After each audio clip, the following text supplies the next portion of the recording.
당신 없어서 어떡해. 밥 잘 챙겨 먹고 유럽 잘 다녀와요. 눈물로 남편을 배웅한 지 1시간도 채 되지 않았습니다. 거실 탁자에 남겨진 아이패드에서 띠링 알림음이 울렸습니다. 무심코 화면을 켠 아내의 손이 부들부들 떨리기 시작했습니다. 화면 속 남편은 파리의 에펠탑이 아니라 청담동 조리원에서 젊은 여자의 발을 씻겨주고 있었으니까요. 그날 밤 그녀는 남편의 금고를 열고 조용히 칼을 갈았습니다. 이 배신의 대가는 50평 펜트하우스보다 더 비쌀 것입니다. 지수 씨의 남편 외도 복수 사연입니다. 사연 시작하기 전에 구독과 좋아요, 그리고 어디에서 이 이야기를 듣고 계신지 남겨주세요. 사연 시작합니다. 거실 바닥에 덩그러니 놓인 28인치 캐리어 2개가 현관을 가로막고 있었습니다. 남편 박성우는 거울 앞에서 넥타이를 매만지며 짐짓비장한 표정으로 지수를 돌아보았습니다. 그의 얼굴에는 30년 근속한 직장에서 유럽 지사로 발령받았다는 거짓된 자부심이 번들거리고 있었습니다. 남편은 지수의 어깨를 툭툭 치며 말했습니다. 6개월 금방이야. 당신이 고생이 많네. 어머니 치매기가 요즘 더 심해지셔서 걱정이긴 한데 당신 베테랑이잖아. 잘 부탁해. 지수는 남편의 옷깃에 묻은 먼지를 떼어내며 고개를 끄덕였습니다. 남편의 셔츠에서는 지수가 쓰지 않는 낯선 섬유 유연제 냄새가 희미하게 풍겼지만 지수는 그저 세탁소 냄새려니 하고 넘겼습니다. 걱정 말고 다녀와요. 식사는 거르지 말고. 당신 위장약 챙겼어요? 거긴 물이 안 좋다던데. 아, 챙겼어. 나 늦겠다. 공항 리무진 올 시간 다 됐어. 들어가. 남편은 서둘러 구두를 구겨 신고는 도망치듯 현관문을 열었습니다. 지수는 닫힌 현관문을 바라보며 긴 한숨을 내쉬었습니다. 30년 결혼 생활 내내 남편은 늘 밖으로 돌았고 집안의 대소사와 시어머니 수발은 오롯이 지수의 몫이었습니다. 이번에도 다르지 않았습니다.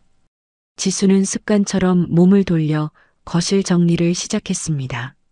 남편이 머물다 간 자리는 언제나 어수선했습니다. 소파 위에 던져진 신문지, 마시다 만 커피잔, 그리고 탁자 구석에 놓인 낡은 아이패드 하나가 눈에 들어왔습니다. 이거 가져간다고 하지 않았나? 지수는 행주를 든 채 아이패드 앞으로 다가갔습니다. 남편이 평소 애지중지하던 구형 모델이었습니다. 가져가려다 깜빡한 모양이었습니다. 지수가 막 아이패드를 들어 올리려던 찰나 적막한 거실에 경쾌한 알림음이 울려 퍼졌습니다. 띠링. 화면이 켜지며 클라우드와 동기화된 최신 사진 한 장이 팝업으로 떠올랐습니다. 지수는 무심코 화면을 들여다보았습니다. 유럽행 비행기 티켓이나 공항 라운지 사진일 거라 예상했던 지수의 눈동자가 심하게 흔들렸습니다. 사진 속 배경은 공항이 아니었습니다. 이게 뭐지? 사진 속에는 화려한 꽃바구니와 함께 축 등남이라는 리본이 걸려 있었습니다. 그리고 그 뒤로 보이는 창문 밖 풍경은 파리의 에펠탑이 아니라 지수도 익히 알고 있는 서울 강남의 한복판이었습니다. 사진 귀퉁이에 찍힌 로고가 지수의 심장을 덜컥 내려앉게 만들었습니다. 청담 더 머리 다시 VVIP룸. 지수의 손이 떨리기 시작했습니다. 청담 더 마리는 대한민국에서 제일 비싸다는 산후조리원이었습니다. 지수는 홀린 듯 아이패드의 잠금을 풀었습니다. 남편은 비밀번호조차 바꾸지 않았습니다. 0000. 그 안일함이 지수를 비웃는 것 같았습니다. 사진첩을 열자 불과 10분 전에 찍힌 영상과 사진들이 수십 장 쏟아져 나왔습니다. 갓 태어난 핏덩이를 안고 잇몸이 만개하도록 웃고 있는 남편. 침대에 누워있는 젊은 여자의 입에 과일을 넣어주는 남편. 그리고 결정적으로 남편이 그 여자의 부은 발을 자신의 무릎 위에 올려놓고 정성스럽게 주무르는 동영상이 재생되었습니다. 아, 지수의 입에서 헛웃음이 터져 나왔습니다. 남편은 지수가 아이를 낳았을 때 회사 일이 바쁘다며 병원에 코빼기도 비치지 않았던 사람이었습니다. 산후조리는커녕 태어나자마자 시어머니 밥상을 차려야 했던 지난날의 기억이 날카로운 칼날이 되어 지수의 가슴을 후벼 팠습니다. 지수는 아이패드를 가방에 거칠게 쑤셔넣고 겉옷을 챙겨 입었습니다. 애미야, 밥 안 주고 어디 가냐? 나 배고파 죽겠다. 안방에서 시어머니 채말자의 걸걸한 고함이 들려왔습니다. 평소라면 죄송하다며 밥상부터 차렸을 지수였지만 지금은 그 소리가 들리지 않았습니다. 지수는 대꾸도 없이 현관문을 박차고 나갔습니다. 택시, 청담동으로 가주세요. 빨리요. 지수는 택시 뒷좌석에 앉아 떨리는 손을 맞잡았습니다. 차창 밖으로 흘러가는 풍경이 비현실적으로 느껴졌습니다. 남편은 지금 유럽행 비행기가 아니라 차로 30분 거리인 청담동에 있었습니다. 그것도 다른 여자의 남편이 되어서 말입니다. 택시가 화려한 대리석 건물의 조리원 앞에 멈춰 섰습니다. 지수는 모자를 깊게 눌러쓰고 로비로 들어섰습니다. 입구에서 보안 요원이 앞을 막아섰습니다. 어떻게 오셨습니까? 면회 예약하셨나요? 302호 박성훈 씨 보호자인데요. 급하게 전해줄 물건이 있어서요. 남편분이 핸드폰을 두고 가셔서. 지수는 침착하게 거짓말을 했습니다. 다행히 아이패드 속 사진 정보에 호수가 찍혀 있었습니다. 보안 요원은 지수의 행색을 위아래로 훑어보더니 의심스러운 눈초리로 인터폰을 들었습니다. 지수의 등줄기에 식은땀이 흘렀습니다. 잠시만요. 서프라이즈라서요. 아기가 태어났는데 경황이 없어서 선물을 못 챙겼거든요. 그냥 문 앞에만 두고 갈게요. 깨우면 안 되잖아요. 지수는 최대한 불쌍하고 촌스러운 아줌마처럼 보이려 애쓰며 사정했습니다. 보안 요원은 귀찮다는 듯 손짓하며 문을 열어주었습니다. 조용히 다녀오세요. 산모들 예민하니까. 네, 감사합니다. 정말 감사합니다. 지수는 엘리베이터를 타고 3층으로 올라갔습니다. 복도에는 은은한 클래식 음악이 흐르고 있었고 고급스러운 디퓨저 향기가 진동했습니다. 지수는 숨소리를 죽이며 302호 앞으로 다가갔습니다. 문은 완전히 닫히지 않고 손가락 한마디만큼 열려 있었습니다. 환기라도 시키는 모양이었습니다. 그 틈 사이로 익숙한 목소리가 흘러나왔습니다. 오빠, 나 다리 저려. 좀 더 세게 주물러봐. 젊은 여자의 콧소리 섞인 투정이었습니다. 지수의 심장이 곤두박질 쳤습니다. 알았어. 우리 미주 애 낳느라 고생했는데 이 정도는 오빠가 해야지. 어때? 시원해? 남편의 목소리였습니다. 지수에게는 평생 한 번도 들려주지 않았던 꿀이 뚝뚝 떨어지는 다정함이 묻어 있었습니다. 지수는 떨리는 손으로 핸드폰을 꺼내 동영상 촬영 버튼을 눌렀습니다.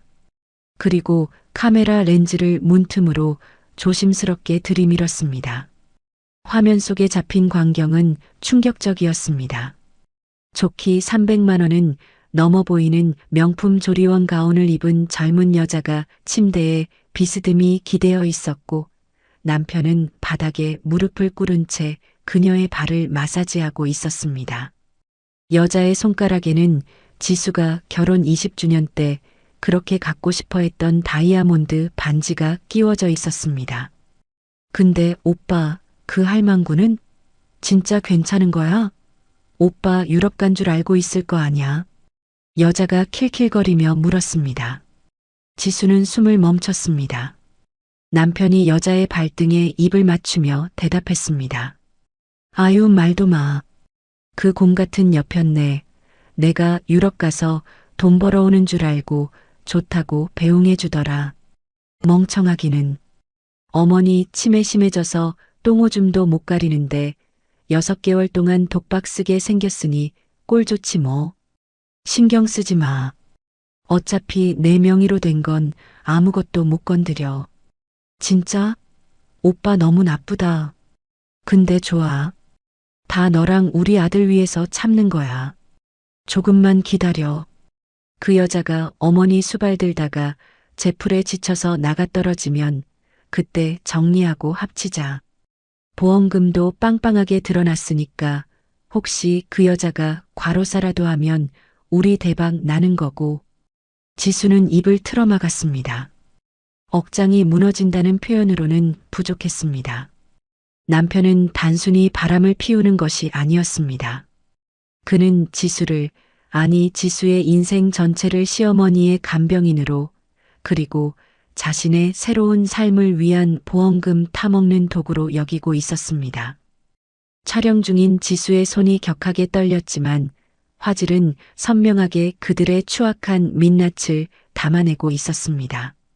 여자가 남편의 머리카락을 헝클어뜨리며 물었습니다. 그럼 나 펜트하우스 언제 들어가? 오빠가 저번에 말한 그 50평 집 말이야. 이사갈 준비 다 해놨어. 그 여자가 알아서 집값 좀 오르면 팔겠지. 명의만 공동이지 실권은 나한테 있잖아. 너 몸 좀 풀리면 바로 들어가자. 어머니는 요양병원 싼 데로 보내버리면 돼. 지수는 더 이상 듣고 있을 수가 없었습니다. 당장 문을 열고 들어가 남편의 멱살을 잡고 소리 지르고 싶었습니다. 저 가증스러운 여자의 머리채를 휘어잡고 싶었습니다. 하지만 지수의 발은 바닥에 본드로 붙인 듯 떨어지지 않았습니다. 지금 들어가서 난동을 부려봤자 남는 것은 미친 여자 취급과 남편의 뻔뻔한 변명뿐일 것이라는 이성이 본능을 억눌렀습니다. 지수는 녹화 종료 버튼을 눌렀습니다. 화면 속의 시간은 오후 2시 15분을 가리키고 있었습니다. 지수는 도망치듯 비상구 계단으로 향했습니다.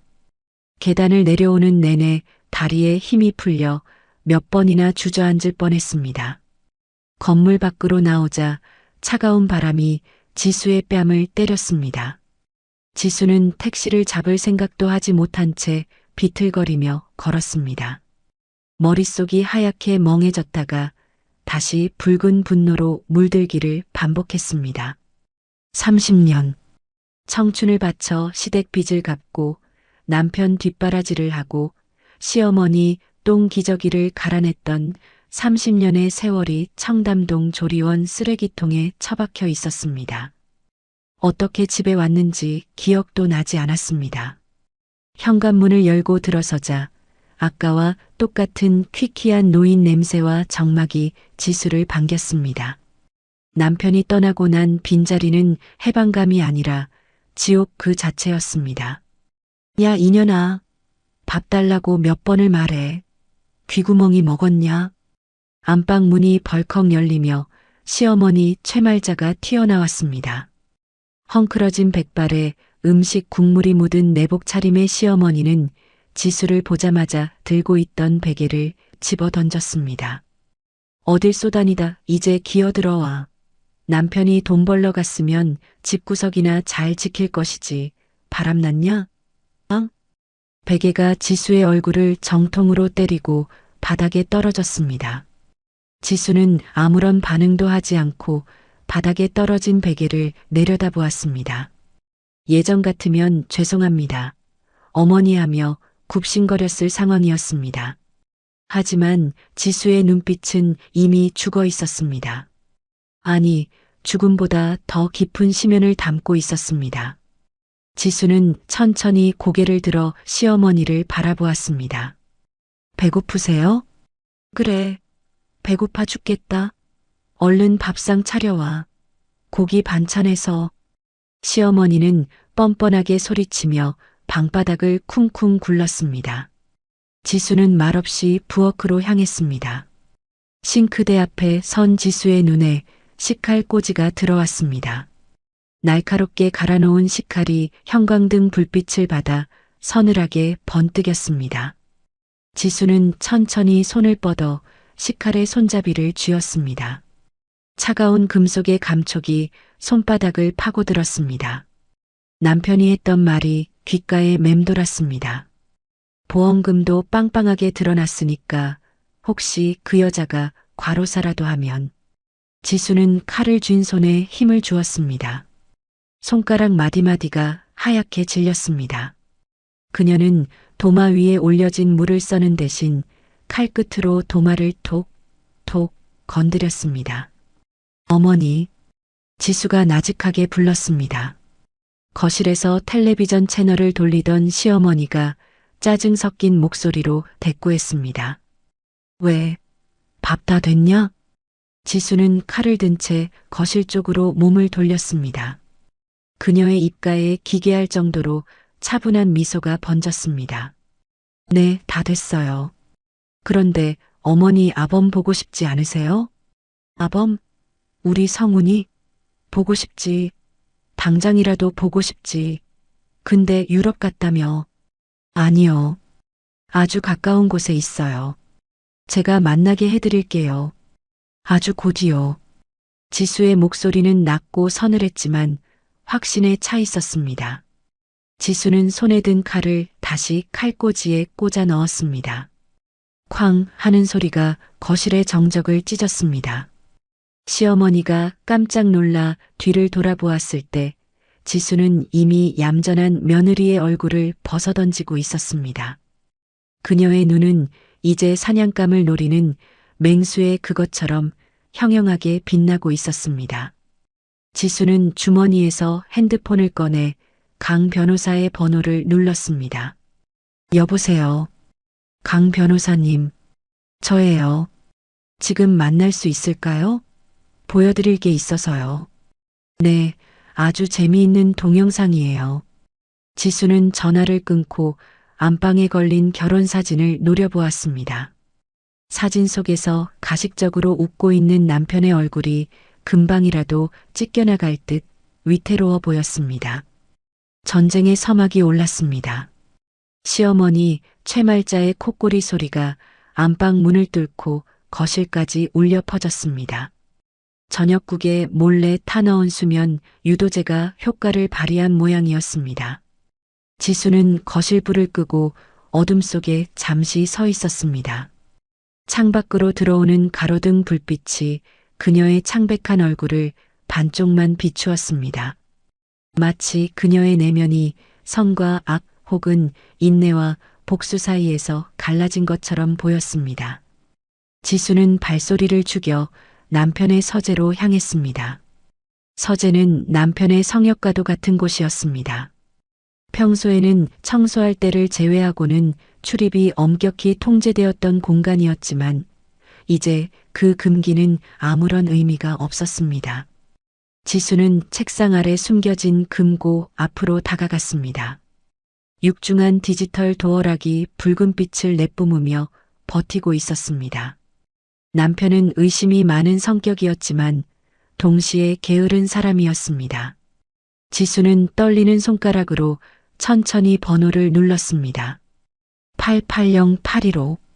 남편이 입버릇처럼 자랑하던 자신의 첫 승진 날짜였습니다. 비빅.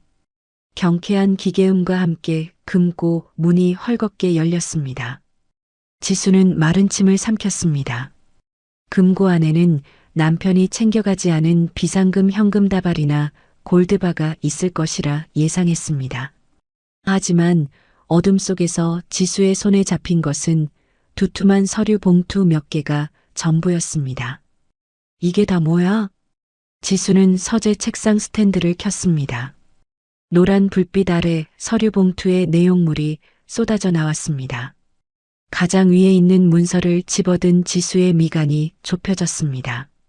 무배당 파워 라이프 종신보험 피보험자 한지수. 단순한 보험 증권이 아니었습니다. 하나가 아니었기 때문입니다. 지수는 떨리는 손으로 다음 서류, 그 다음 서류를 연달아 넘겼습니다. A생명, S화재, K손해. 국내 유명 보험사의 증권이란 증권은 다 모여 있었습니다. 피보험자는 모두 한지수였고 사망 시 수익자는 전액 박성훈으로 지정되어 있었습니다. 더욱 충격적인 것은 계약 날짜와 보장 내용이었습니다. 세상에 지난달에 또 가입했어? 불과 2주 전 지수가 감기 몸살로 알아누웠을 때 남편이 지인이 실적 때문에 부탁해서 하나 들었다며 서명을 받아갔던 서류가 바로 이것이었습니다. 지수는 그때 남편이 내민 서류를 제대로 읽어보지도 않고 남편을 믿고 도장을 찍어주었습니다. 보장 내용을 훑어 내려가던 지수의 눈이 커졌습니다. 일반 사망 5억, 재해 사망 10억, 질병 사망 5억. 특약까지 합치면 지수의 목숨값은 좋기 20억 원이 넘었습니다. 특히 주말 휴일제의 사망에 대한 보장이 기형적으로 높게 설정되어 있었습니다. 지수는 서류를 쥐고 있던 손에 힘을 주었습니다. 종이가 구겨지며 바스락거리는 소리가 났습니다. 조리원에서 남편이 상간녀에게 했던 말이 환청처럼 귓가에 맴돌았습니다. 혹시 그 여자가 과로사라도 하면 우리 대박 나는 거고. 그것은 농담이 아니었습니다. 남편은 지수가 시어머니를 수발하다가 쓰러져 죽기를 혹은 계단에서 굴러떨어지기를 간절히 바라고 있었던 것입니다. 아니, 어쩌면 그가 직접 사고를 위장해 지수를 죽일 계획을 세우고 있었을지도 모른다는 생각이 들자 온몸에 소름이 돋았습니다. 나쁜 새끼. 지수의 입에서 억눌린 욕설이 터져 나왔습니다. 평생 입에 담아본 적 없는 험한 말이었지만 지금 이 상황을 표현하기에는 턱없이 부족했습니다. 배신감은 순식간에 공포로 그리고 다시 차가운 사리로 바뀌었습니다. 지수는 보험 증권들을 모두 핸드폰으로 촬영한 뒤 다시 봉투에 넣어 금고 안에 원래대로 돌려놓았습니다. 아직은 남편이 눈치채게 해서는 안 되었습니다. 그때 거실에 놓아둔 지수의 핸드폰이 요란하게 울리기 시작했습니다. 화면에 뜬 이름은 내 사랑 남편이었습니다. 지수는 헛구역질이 올라오는 것을 참으며 심호흡을 했습니다. 거울을 보고 표정을 고친 뒤 안방으로 들어가 배경을 하얀 벽으로 맞추고 영상 통화 버튼을 눌렀습니다. 여보, 나야. 화면 속 남편은 호텔 가운을 입고 있었습니다. 뒤쪽 배경은 교묘하게 커튼으로 가려져 있어 장소를 특정할 수 없었습니다. 남편의 얼굴은 술 기운이 오른 듯 붉었고 눈은 약간 풀려 있었습니다. 도착했어요? 연락이 없어서 걱정했잖아요. 지수는 평소와 다름없는 걱정스러운 목소리를 연기했습니다. 자신의 연기력에 스스로도 놀랄 지경이었습니다. 남편이 과장된 하품을 하며 대답했습니다. 아, 미안. 도착하자마자 지사장님이랑 회의하고 회식하느라 정신이 없었어. 여기 시차가 있어서 지금 엄청 피곤하네. 당신은? 별일 없고? 네, 뭐 똑같죠. 어머니는 방금 주무세요. 거긴 어때요? 숙소는 괜찮아요? 뭐 회사에서 잡아준 거라 깔끔하고 좋네. 아, 피곤하다. 내일 또 아침 일찍 미팅이 있어서 얼른 자야겠어. 당신도 어머니 때문에 고생 많지? 내가 가서 보너스 두둑이 챙겨갈 테니까 조금만 참아. 남편의 뻔뻔한 거짓말이 술술 흘러나왔습니다. 지수는 화면 구석을 유심히 살폈습니다. 남편의 어깨 너머로 언뜻 보이는 여자 핸드백의 금색 체인을 놓치지 않았습니다. 그리고 아주 작게 응애하는 아기 울음소리가 들렸다가 급히 끊겼습니다. 남편이 당황하며 마이크 부분을 손으로 가리는 모습이 보였습니다. 무슨 소리예요? 아기 소리 같은데? 지수가 짐짓 모르는 척 물었습니다. 남편의 눈동자가 흔들렸습니다. 아, 여기 호텔 방음이 좀 안 되네. 옆방에 애가 있나 봐. 시끄러워서 원. 아무튼 나 끊을게. 사랑해. 남편은 황급히 전화를 끊어버렸습니다. 검게 변한 화면을 바라보던 지수의 입꼬리가 비틀려 올라갔습니다. 사랑해? 그 입으로 사랑을 말해? 지수는 핸드폰을 침대 위에 던져버리고 서랍 깊숙한 곳에서 낡은 수첩 하나를 꺼냈습니다. 꼼꼼한 성격의 지수가 결혼 생활 내내 가계부를 적어오던 수첩이었습니다. 하지만 오늘부터 이 수첩의 용도는 달라질 것이었습니다. 지수는 펜을 들어 첫 장에 굵은 글씨로 적어 내려갔습니다. 디데이 펜트하우스 처분 및 이사. 다음 날 아침 지수는 시어머니의 아침상을 차려놓고 외출 준비를 서둘렀습니다. 어머니, 저 잠깐 시장 좀 다녀올게요. 국 데워놨으니까 드시고 계세요. 시장? 갈치 사와라, 갈치. 저번처럼 비실비실한 거 사오면 밥상 엎어버릴 줄 알아. 시어머니는 숟가락으로 식탁을 두드리며 호통쳤습니다. 지수는 대꾸 없이 현관을 나섰습니다. 그녀의 목적지는 시장이 아니라 서초동 법조타운이었습니다. 지수는 이혼 전문 변호사인 강현우의 사무실 문을 두드렸습니다. 강 변호사는 지수의 대학 후배이자 과거 남편의 법률 자문을 몇 번 맡아준 적이 있어 안면이 있는 사이였습니다. 지수를 본 강 변호사는 놀란 표정으로 자리에서 일어났습니다.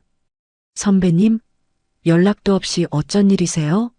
안색이 너무 안 좋으신데요. 지수는 자리에 앉자마자 가방에서 아이패드와 출력해온 사진 자료들을 테이블 위에 쏟아놓았습니다. 강 변호사의 눈이 휘둥그레졌습니다. 조리원에서의 외도 영상, 그리고 수십 장의 생명보험 증권 사본들이었습니다. 강 변호사는 한참 동안 말없이 자료들을 검토했습니다.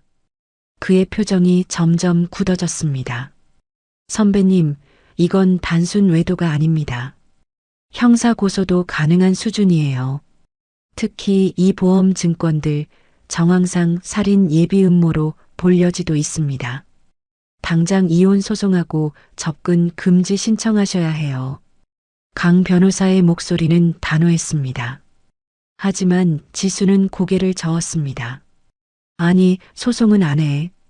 시간이 너무 오래 걸려. 그 사람이 재산을 빼돌릴 시간만 벌어주는 꼴이야. 현우야, 나 다른 방법으로 끝내고 싶어. 다른 방법이라니요? 이혼 도장은 나중에 찍을 거야. 우선 내가 잃어버린 30년 세월에 대한 보상부터 받아야겠어. 합법적으로 그 사람 재산을 가져올 방법, 내가 좀 찾아줘. 지수는 가방에서 또 하나의 서류를 꺼내 내밀었습니다. 그것은 5년 전 남편이 사업 확장을 위해 대출을 받으면서 지수에게 써주었던 부동산 처분 및 관리에 관한 포괄적 위임장과 인감증명서였습니다. 당시 남편은 지수의 명의를 빌려 대출을 받기 위해 만약의 사태를 대비한다며 지수에게도 위임장을 써주며 안심시켰던 적이 있었습니다. 물론 그 위임장의 유효기간은 명시되어 있지 않았습니다. 강 변호사가 서류를 꼼꼼히 살피더니 안경을 고쳤으며 흥미롭다는 듯 미소 지었습니다. 이거 아주 강력한 무기인데요. 인감증명서 유효기간이 좀 걸리긴 하지만 재발급은 배우자, 신분으로 충분히 가능하고요. 위임장에 일체의 처분 권한이 명시되어 있어서 마음만 먹으면 지금 당장 집을 팔아도 법적으로는 대리권에 의한 정당한 매매가 성립됩니다. 그렇지? 나중에 횡령이나 배임으로 걸고 넘어질 수 있겠지만 그건 그때 가서 싸우면 돼. 당장 현금이 필요해. 그 사람이 돌아오기 전에 집이랑 땅 다 팔아치울 거야. 지수의 눈빛은 확고했습니다. 강 변호사는 잠시 고민하더니 고개를 끄덕였습니다. 좋습니다. 선배님 뜻이 그렇다면 제가 돕겠습니다. 다만 매매 대금은 추적이 어려운 경로로 세탁하니 분산시키는 게 좋습니다. 그리고 남편분이 알게 되면 바로 가압류가 들어올 테니 속전속결로 끝내야 합니다. 일주일. 일주일이면 돼. 지수는 자리에서 일어났습니다. 그녀의 손에 들린 위임장이 마치 칼자루처럼 보였습니다. 상담을 마치고 집으로 돌아온 지수는 곧바로 실행에 옮겼습니다. 동네 부동산이 아닌 조금 떨어진 곳의 대형 부동산 중개법인에 전화를 걸었습니다. 네, 펜트하우스 급매로 내놓으려고요. 시세보다 3억 낮게 부를게요. 대신 조건이 있어요. 현금으로 즉시 잔금 치를 수 있는 분만 연결해 주세요. 그리고 집주인이 거주 중이니 답사는 최소한으로 부탁드려요. 전화를 끊은 지수는 집안을 둘러보았습니다. 50평대의 넓은 거실, 이태리제 대리석 바닥, 화려한 샹들리에. 남편이 자신의 성공을 과시하기 위해 꾸며놓은 이 집은 지수에게는 그저 청소해야 할 감옥일 뿐이었습니다. 뭐하냐? 밥 먹고 설거지는 했어? 시어머니가 거실로 나오며 퉁명스럽게 물었습니다. 지수는 시어머니를 빤히 쳐다보았습니다. 예전에는 저 쭈글쭈글한 얼굴과 도끼 어린 눈빛이 무서워서 벌벌 떨었습니다. 하지만 보험증권 속 20억이라는 숫자를 본 뒤로는 시어머니가 그저 남편이 남겨두고 간 짐짝처럼 보일 뿐이었습니다. 어머니, 설거지가 문제가 아니에요. 우리 이사 가야 해요. 이사? 무슨 이사? 성훈이도 없는데 어디로 이사를 가? 성훈 씨가 유럽에서 큰 돈을 벌게 됐거든요. 그래서 더 좋은 집으로 가라네요. 어머니도 같이 가셔야죠. 아주 공기 좋고 편안한 곳으로요. 지수의 말에 시어머니의 표정이 밝아졌습니다. 아이고, 우리 아들이 효자야, 효자. 그래, 어디로 가는데? 강남도 좋은 데로 가냐? 그럼요. 강남 한복판 아주 비싼 곳으로 모실게요. 밥도 다 차려주고 빨래도 다 해주는 곳이요. 지수는 상냥하게 웃으며 시어머니의 옷매무새를 다듬어 주었습니다. 그 손길이 너무나 부드러워서 시어머니는 지수의 눈 속에 숨겨진 섬뜩함을 전혀 눈치채지 못했습니다. 근데 어머니, 가시려면 짐을 좀 줄여야 해요. 거기는 몸만 가면 다 있거든요. 어머니 아끼시는 그 자개장롱이랑 옛날 그릇들 다 버리고 가야 하는데 괜찮으시죠? 아니, 그걸 왜 버려? 비싼 건데. 새 거 사준다니까요, 아범이. 다 낡은 거 들고 가면 그쪽 사람들이 흉봐요. 아범 얼굴에 먹칠하실 거예요? 아범이라는 말에 시어머니는 꿀먹은 벙어리가 되었습니다. 아들의 체면을 깎아먹는다는 말은 시어머니를 통제할 수 있는 유일한 주문이었습니다. 그래. 그럼 버려야지. 우리 아들 기죽으면 안 되지. 시어머니가 순순히 고개를 끄덕이자 지수는 속으로 쾌재를 불렀습니다. 이제 거칠 것은 없었습니다. 집을 팔고 짐을 버리고 마지막으로 이 노인을 반품하는 일만 남았습니다. 그날 밤 지수는 남편의 서재에서 값비싼 양주를 한 병 꺼내 들었습니다. 평소 술을 입에도 대지 않던 그녀였지만 오늘만큼은 독한 술이 필요했습니다. 잔에 따르지도 않고 병째로 한 모금 들이켰습니다. 식도가 타들어가는 듯한 통증이 느껴졌지만 가슴속에 우라보다는 덜했습니다. 지수는 창가에 서서 화려한 서울의 야경을 내려다보았습니다. 저 멀리 청담동 쪽 하늘이 유난히 붉어 보였습니다. 기다려, 박성훈. 내가 원하던 그 자유, 내가 확실하게 선물해 줄 테니까. 지수의 혼잣말이 어둠 속으로 흩어졌습니다. 핸드폰 진동이 울렸습니다. 부동산 중개인에게서 온 문자였습니다. 사모님, 내일 오전 10시에 매수 희망자가 방문하신답니다. 현금 준비되신 분이라 조건만 맞으면 바로 계약하신다네요. 지수는 짧게 답장을 보냈습니다. 네, 기다리겠습니다. 도장은 준비되어 있습니다. 핸드폰을 내려놓는 지수의 눈빛이 형형하게 빛났습니다. 그녀는 이제 더 이상 누군가의 아내도 며느리도 아니었습니다. 오직 자신의 생존과 복수를 위해 움직이는 사냥꾼이었습니다. 지수는 시어머니가 자고 있는 방 쪽을 한번 흘겨본 뒤 서재의 금고를 다시 열었습니다. 그리고 남편의 인감도장을 꺼내 손바닥 안에 꽉 쥐었습니다.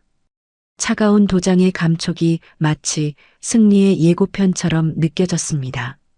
지수는 내일 입을 옷을 고르기 위해 드레스룸으로 향했습니다. 늘 입던 무채색의 헐렁한 옷들은 거들떠보지도 않았습니다. 옷장 구석, 결혼 전 디자이너로 일할 때 입었던 세련된 검은 정장을 꺼내 들었습니다. 다이어트가 필요 없을 만큼 말라버린 몸이라 옷은 넉넉하게 맞을 것이었습니다. 거울 앞에 선 지수는 립스틱을 꺼내 붉게 칠했습니다. 거울 속의 여자가 낯설지만 강인한 표정으로 지수를 마주 보았습니다. 시작해보자. 누가 먼저 죽나? 오전 10시 정각 인터폰이 울렸습니다. 지수는 거울을 한 번 더 확인하고 현관문을 열었습니다. 기름진 머리를 뒤로 넘긴 중년 남성과 화려한 모피 코트를 입은 여성이 부동산 중개인과 함께 서 있었습니다. 그들은 현관에 들어서자마자 매의 눈으로 집안을 훑기 시작했습니다. 전망은 역시 끝내주네. 한강뷰가 이 정도는 나와야 펜트하우스지. 여자가 거만한 목소리로 말하며 거실 창가로 성큼성큼 걸어갔습니다. 남자는 바닥을 구둣발로 툭툭 치며 마감재를 확인했습니다. 지수는 정중하게 허리를 숙여 인사했습니다. 어서 오세요. 짐이 좀 있어서 어수선합니다. 아, 괜찮아요. 어차피 싹 뜯어 고칠 건데 뭐. 사모님, 남편분은 안 계신가 봐요? 남자가 지수를 힐끔 보며 물었습니다. 등기부등본상 공동 명의자인 남편의 부재를 확인하려는 눈치였습니다. 지수는 식탁 위에 미리 준비해둔 서류 봉투를 가리키며 차분하게 대답했습니다. 네, 남편은 현재 유럽 지사에 파견 근무 중입니다. 제가 모든 위임 권한을 가지고 있고요. 여기 인감증명서와 위임장 다 확인해 보시죠. 중개인이 서둘러 서류를 받아 검토했습니다. 남편이 5년 전 사업 자금 대출을 위해 써주었던 처분 위임장은 여전히 강력한 효력을 발휘하고 있었습니다. 인감도장까지 완벽하게 구비된 것을 확인한 중개인이 남자에게 고개를 끄덕였습니다. 서류는 완벽합니다, 사장님. 시세보다 3억이나 싼 급매물이라 이런 기회 다시 없습니다. 사모님이 워낙 급하게 해외로 나가셔야 해서요. 3억이라. 뭐 나쁘지 않네. 근데 현금 박치기 조건이죠? 잔금은 언제까지? 내일 오전까지 전액 입금해 주시면 됩니다. 바로 명예 이전 서류 넘겨드릴게요. 지수의 단호한 말에 남자가 잠시 고민하는 듯 하더니 이내 호탕하게 웃으며 손을 내밀었습니다. 시원시원해서 좋네. 쿨거래 합시다. 여보, 이 집 계약하자. 그러든가. 근데 여기 인테리어 촌스러워서 싹 갈아엎어야겠어. 이삿짐은 언제 빼요?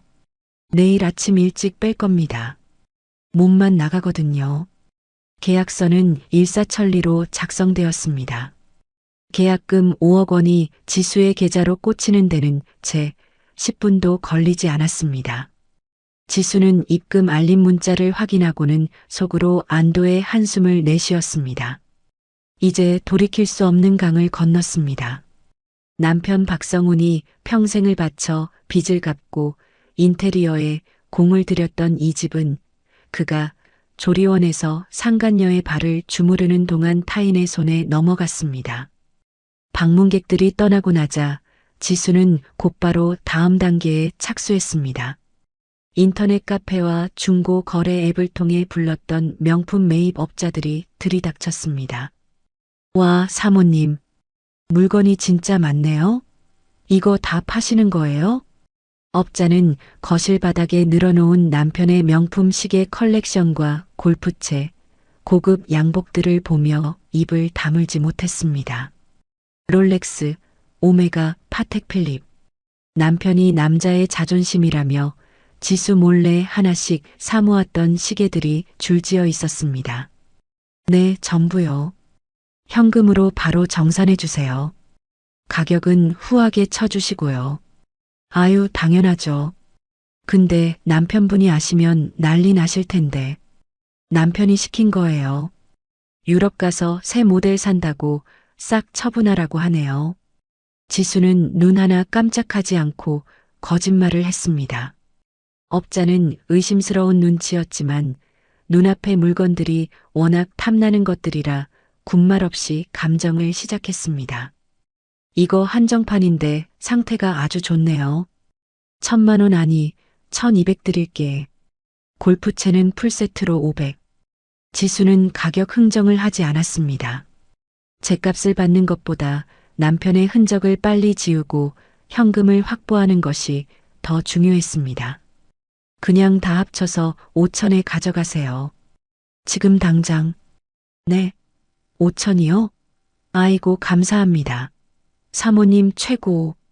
업자는 횡재했다는 표정으로 즉시 5,000만 원을 계좌로 이체하고는 혹시나 지수가 마음을 바꿀까봐 서둘러 물건들을 쓸어 담았습니다. 남편이 10년을 모은 보물들이 검은 비닐봉지에 담겨 쓰레기처럼 실려 나갔습니다. 그때 안방 문이 열리고 시어머니가 부스스한 모습으로 나왔습니다. 뭐냐? 집구석이 왜 이렇게 시끄러워? 저 사람들은 또 뭐고? 시어머니는 낯선 사람들이 집안 물건을 들고 나가는 것을 보며 눈을 부라렸습니다. 업자가 쭈뼛거리며 인사를 했지만 시어머니는 지팡이를 휘두르며 소리쳤습니다. 도둑놈들 아냐? 내 아들 물건을 왜 가져가? 야, 이년아, 너 지금 뭐 하는 짓이야? 지수는 업자에게 눈짓으로 빨리 나가라고 신호를 보낸 뒤 시어머니 앞을 가로막았습니다. 어머니, 진정하세요. 도둑 아니에요. 성훈 씨가 저거 다 버리라고 했어요. 뭐? 성훈이가? 저 비싼 걸 왜 버려? 새집 가면 다 새 걸로 준다니까요. 저런 헝거 가져가면 거기 입주민들이 우리 무시해요. 어머니는 며느리가 무시당하는 꼴 보고 싶으세요?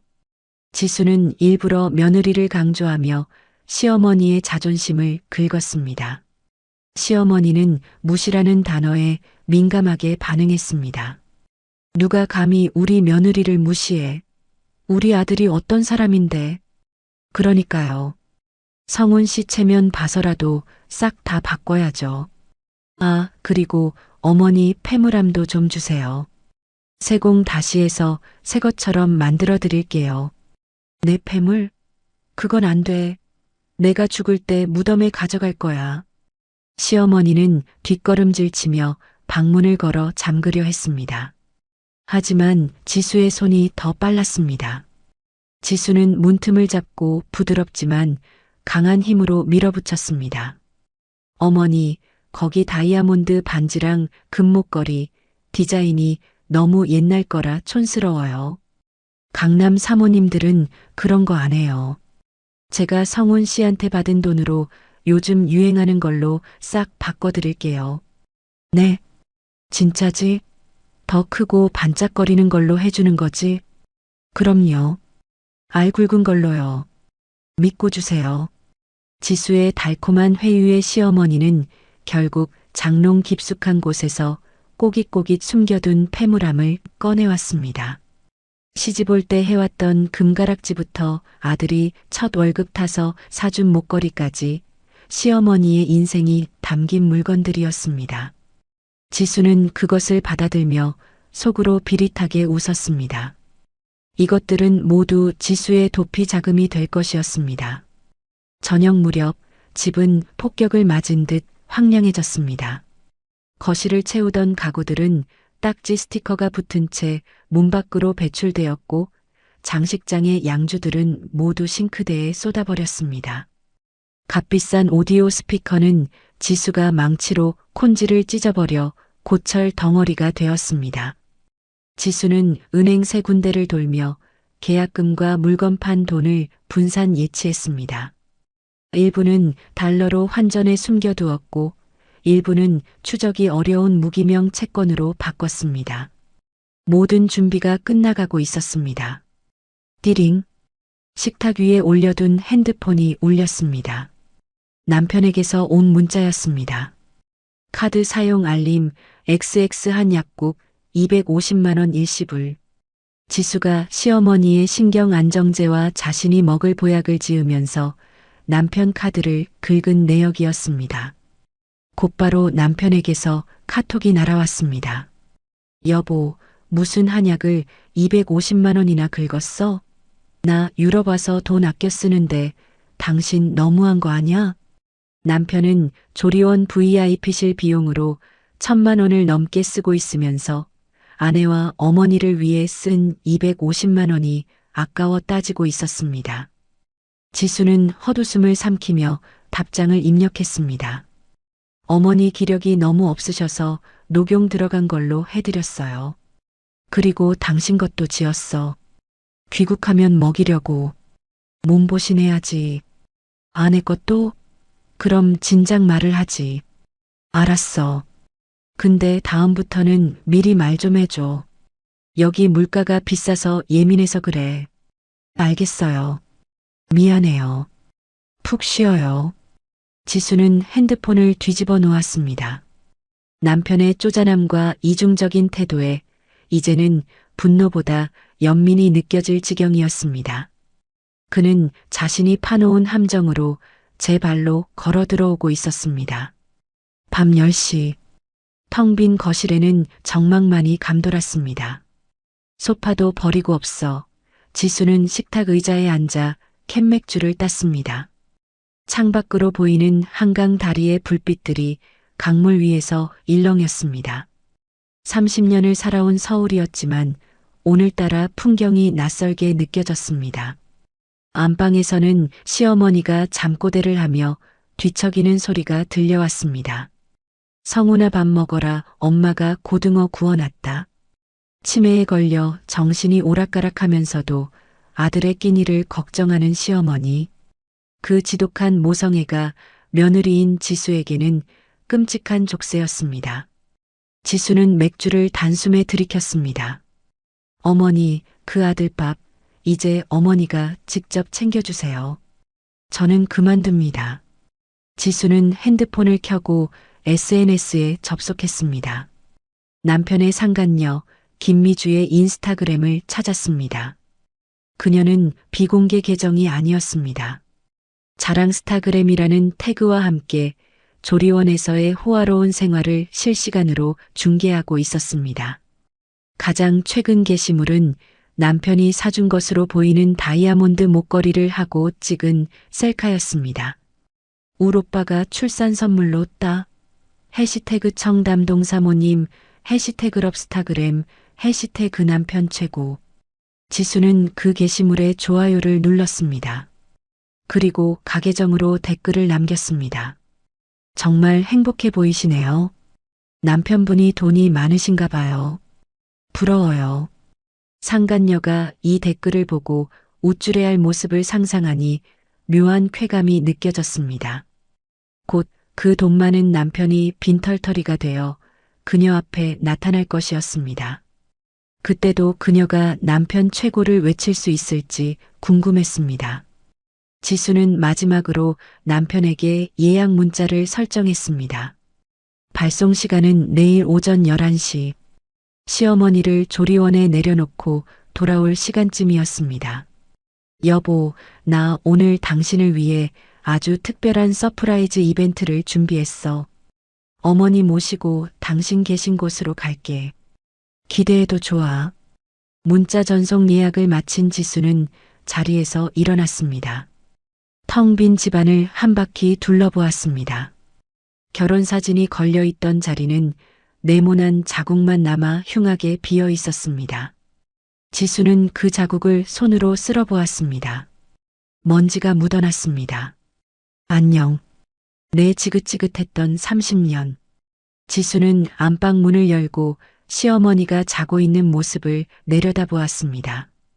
이불을 걷어차고 자는 모습이 어린아이 같기도 하고 고집불통 노인네 같기도 했습니다. 지수는 이불을 덮어주지 않았습니다. 대신 시어머니의 침대맡에 미리 싸둔 큰 보따리 2개를 확인했습니다.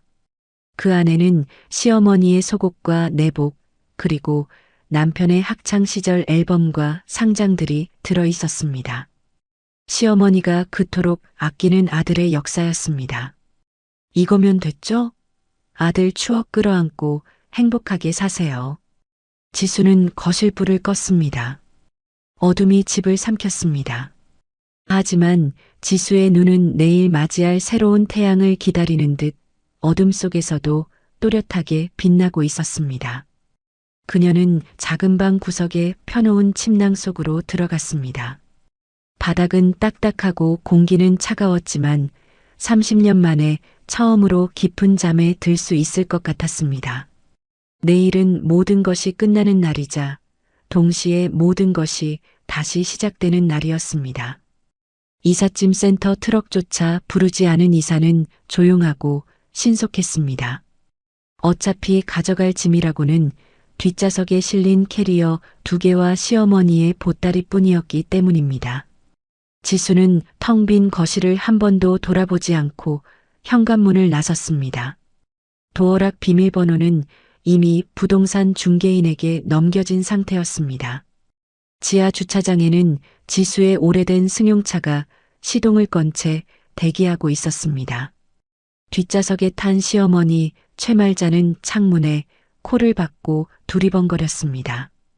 애미야, 우리 진짜 이사 가는 거냐? 아까 그 집보다 더 좋은 데로 가는 거 맞아? 시어머니는 불안한 듯 지수의 운전석 시트를 발로 툭툭 찼습니다. 지수는 룸미러로 시어머니와 눈을 맞추며 차분하게 대답했습니다. 그렇다니까요. 성훈 씨가 어머니 오신다고 호텔 같은 곳을 잡아놨어요. 밥도 뷔페로 나오고 간호사들이 24시간 붙어서 수발 들어줄 거예요. 호텔? 아이고, 우리 아들이 역시 능력이 좋아. 근데 너도 같이 가는 거지? 저는 짐 정리할 게 남아서 나중에 갈게요. 어머니 먼저 가서 성훈 씨랑 계세요. 손주도 있다던데 보고 싶지 않으세요? 손주?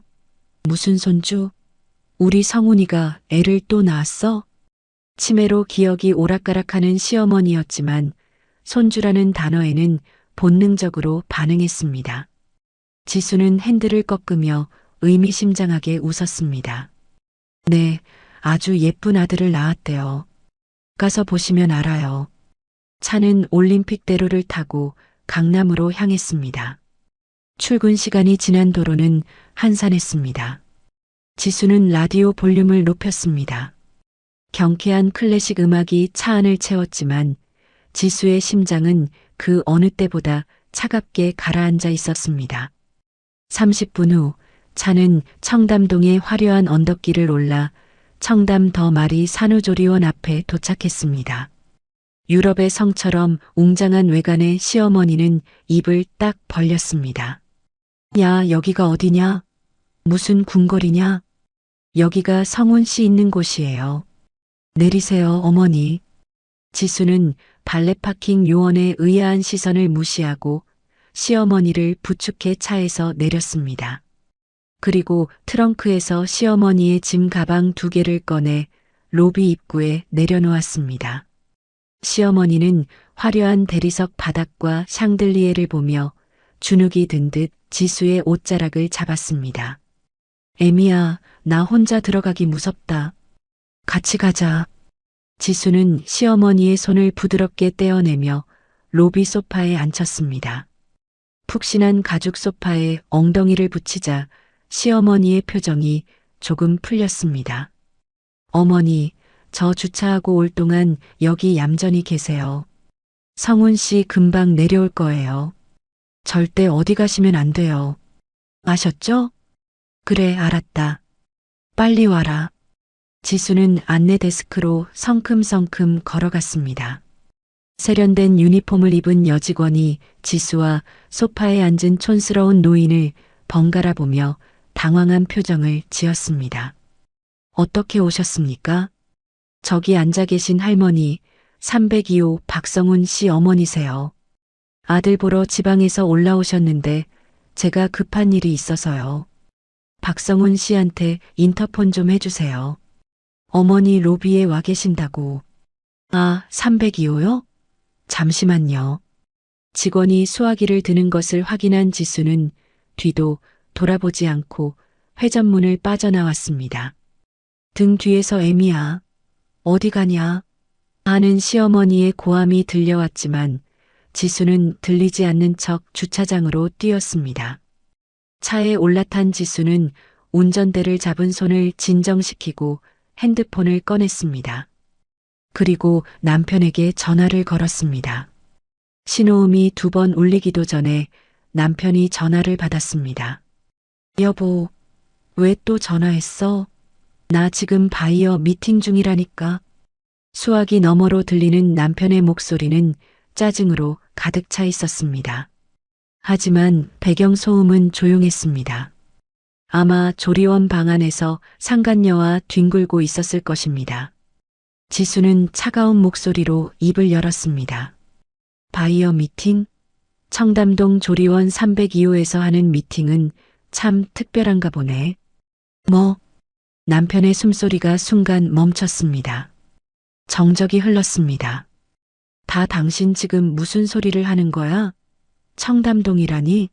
나 유럽이야. 거짓말은 그만해, 박성훈. 나 지금 조리원 앞이야. 당신이 미주라는 여자발 주물러주는 영상, 내 손에 다 있어. 아이패드 동기화 끄는 걸 깜빡했더라. 멍청하게. 아, 너 지금 어디야? 거기서 뭐 하는 거야? 남편의 목소리가 공포에 질려 떨리기 시작했습니다. 지수는 엑셀을 밟으며 차를 천천히 출발시켰습니다. 난 이제 가. 대신 당신이 그렇게 끔찍하게 아끼는 어머니 로비에 모셔다 드렸어. 당신이 유럽 간다고 뻥치고 6개월 동안 독박 씌우려던 그 치매 노인 말이야. 무슨 소리야. 엄마를 여기다 두고 갔다고? 당신이 모셔. 아, 그리고 미주 씨한테도 전해. 시어머니 수발드는 게 며느리 도리라고. 똥 기저귀 가는 법은 내가 메모 남겨뒀으니까 잘 해보라고 해. 아, 한지수, 너 미쳤어? 당장 차 돌려. 차는 이미 떠났어. 그리고 집도 떠났어. 펜트하우스 팔았거든. 당신 인감이랑 위임장 아주 유용하게 썼어. 짐은 다 버렸으니까 거기서 퇴소하면 길바닥에 나앉든지 알아서 해. 뭐, 집을 팔아? 야, 이 도둑년아. 내 집을 내 마음대로. 내 집이기도 해. 내 청춘값이라고 생각해. 그리고 당신 금고에 있던 내 생명보험 증권들 경찰에 넘기려다 참았어. 대신 내가 당신 인생을 해지해 줄게. 잘 살아봐, 지옥에서. 지수는 종료 버튼을 누르고 핸드폰 전원을 꺼버렸습니다. 차창 밖으로 보이는 조리원 건물이 사이드미러 속에서 점점 작아졌습니다. 지수의 입가에 비로소 후련한 미소가 번졌습니다. 한편 조리원 302호. 전화가 끊긴 핸드폰을 멍하니 들고 있던 박성훈의 얼굴이 사색이 되었습니다. 옆에서 잡지를 보던 상간녀 김미주가 의아한 듯 물었습니다. 오빠 왜 그래? 누구야? 그 여편네야? 미주야. 큰일 났다. 그 여자가 여기를 알았어. 뭐? 진짜? 그럼 어떡해? 여기 쳐들어오는 거 아니야? 그때 인터폰이 울렸습니다. 박성우는 벼락 맞은 사람처럼 화들짝 놀랐습니다. 네네. 302호 산모님, 로비에 시어머니 오셨는데요. 짐을 잔뜩 가지고 오셨는데 아드님 찾으시면서 소란을 좀 피우셔서요. 빨리 내려와 보셔야겠는데요. 박성우는 다리에 힘이 풀려 주저앉을 뻔했습니다. 김미주가 눈을 동그랗게 뜨고 소리쳤습니다. 시어머니, 그 침에 누있네. 그 여자가 여기다 버리고 갔다고? 미친 거 아냐? 일단 내려가 보자. 사람들이 보고 있잖아. 박성우는 가운도 제대로 여미지 못한 채 허둥지둥 슬리퍼를 끌고 복도로 뛰쳐나갔습니다. 김미주도 짜증나. 를 연발하며 뒤따라 나갔습니다. 엘리베이터가 1층에 도착하고 문이 열리자 로비는 이미 아수라장이었습니다. 내 아들 내놔라. 성훈아. 이놈들이 나를 못 가게 한다. 최말자가 로비 한가운데서 지팡이를 휘두르며 보안 요원들과 실랑이를 벌이고 있었습니다. 우아하게 차를 마시던 다른 산모들과 보호자들이 기겁하며 구경하고 있었습니다. 박성훈이 사색이 되어 달려갔습니다. 엄마, 제발 좀. 아들의 목소리를 들은 최말자가 동작을 멈추고 환하게 웃었습니다. 아이고 성훈아, 내 새끼 여기 있었구나. 애미가 나를 여기다 버리고 도망갔어. 최말자는 박성훈을 끌어안으며 대성통곡을 했습니다. 냄새나는 노인의 등장에 주변 사람들의 시선이 따가웠습니다. 박성훈은 쥐구멍이라도 찾고 싶은 심정이었습니다. 그때 뒤따라 나온 김미주가 코를 막으며 인상을 찌푸렸습니다. 냄새. 오빠, 이 할머니 당장 내보내. 여기가 어디라고 데려와? 최말자가 울음을 그치고 고개를 들어 김미주를 쏘아보았습니다. 화려한 가운을 입고 임산부 태를 내는 젊은 여자. 최말자의 침에 섞인 머릿속 회로가 번뜩였습니다. 너는 누구냐? 술집 여자냐? 내 아들 옆에 왜 붙어 있어? 최말자가 지팡이로 김미주를 가리키며 소리쳤습니다. 김미주는 기가 막히다는 듯 헛웃음을 터뜨렸습니다. 술집 여자? 이 할망구가 노망이 났나? 나 오빠 애 낳은 사람이야. 당신 며느리 될 사람이라고. 며느리? 내 며느리는 지수 하나다. 어디서 굴러먹던 뼈다귀 같은 년이 감히. 최말자는 벌떡 일어나 김미주의 머리채를 향해 돌진했습니다. 야, 오빠, 이 미친 할망구 좀 말려. 김미주가 비명을 지르며 박성훈의 뒤로 숨었습니다. 박성훈은 어머니와 내연녀 사이에서 이러지도 저러지도 못하고 땀만 뻘뻘 흘렸습니다. 엄마, 그만해. 제발 그만 좀 해. 미주야, 너도 입 좀 다물어. 오빠 지금 나한테 소리쳤어? 저 노인네 편드는 거야? 당장 내보내라고 했지. 아니, 갈 데가 없잖아. 집도 팔렸다는데 어떡하라고. 박성훈의 말에 김미주의 눈이 커졌습니다. 뭐, 집이 팔려? 펜트하우스 말이야? 그게 무슨 소리야? 그 여자가 집 팔고 튀었대. 나 빈털털이 됐다고. 박성훈이 머리를 감싸쥐고 주저앉았습니다. 그 순간 로비의 정적이 흘렀습니다. 김미주의 표정이 싸늘하게 식어갔습니다. 빈털털이? 오빠 거지 됐어? 그럼 내 펜트하우스는? 내 다이아는? 지금 그게 중요해? 일단 엄마부터 진정시켜야 최말자가 틈을 타 박성훈의 등짝을 지팡이로 후려갈겼습니다. 이놈아, 집을 팔아먹어? 그게 어떤 집인데? 내가 그러고도 가장이냐? 로비는 막장 드라마의 촬영 현장처럼 변해버렸습니다. 보안 요원들이 달려들어 세 사람을 떼어놓으려 안간힘을 썼습니다. 그 시각 지수는 한강 다리 위를 달리고 있었습니다. 유심칩을 뺀 핸드폰은 이미 한강 물속으로 던져버린 뒤였습니다. 조수석에 놓인 새 핸드폰, 즉 대포폰이 진동했습니다. 은행에서 온 알림이었습니다. 해외 계좌 송금 완료.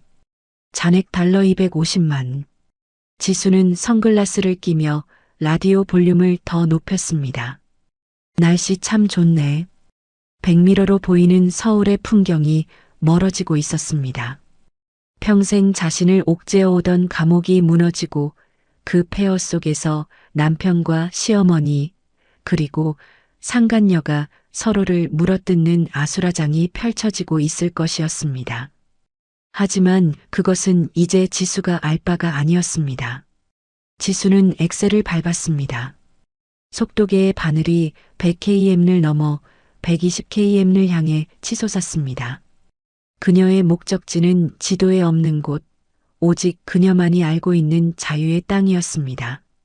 하지만 박성훈의 비명 섞인 문자가 지수의 뇌리에는 박혀 있었습니다. 보험 해약했어? 그거 내 돈이야. 지수는 피식 웃었습니다.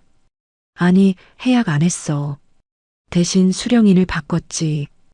법정 상속인에서 복지재단으로. 지수는 혼잣말을 중얼거리고는 창문을 열었습니다. 시원한 강바람이 머리카락을 헝클어뜨렸습니다. 30년 만에 처음으로 맛보는 달콤하고 짜릿한 해방의 맛이었습니다. 청담동 조리원 앞 거리에는 찬바람이 불고 있었습니다. 화려한 조명 아래 쫓겨난 세 사람의 몰골은 처참하기 그지없었습니다.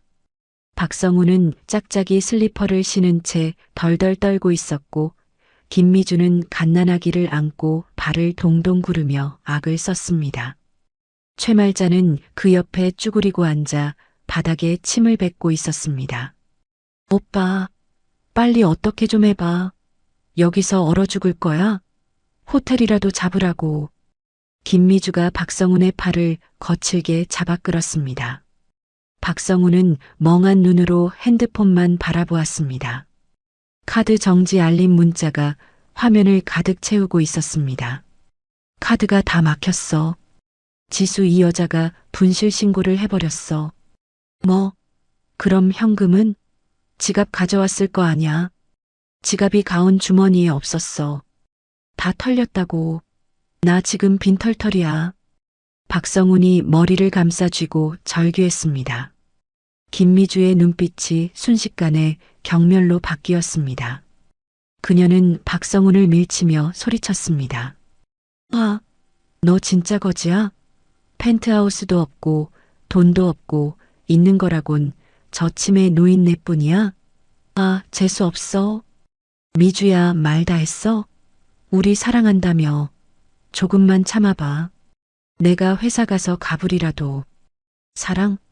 돈이 있어야 사랑이지.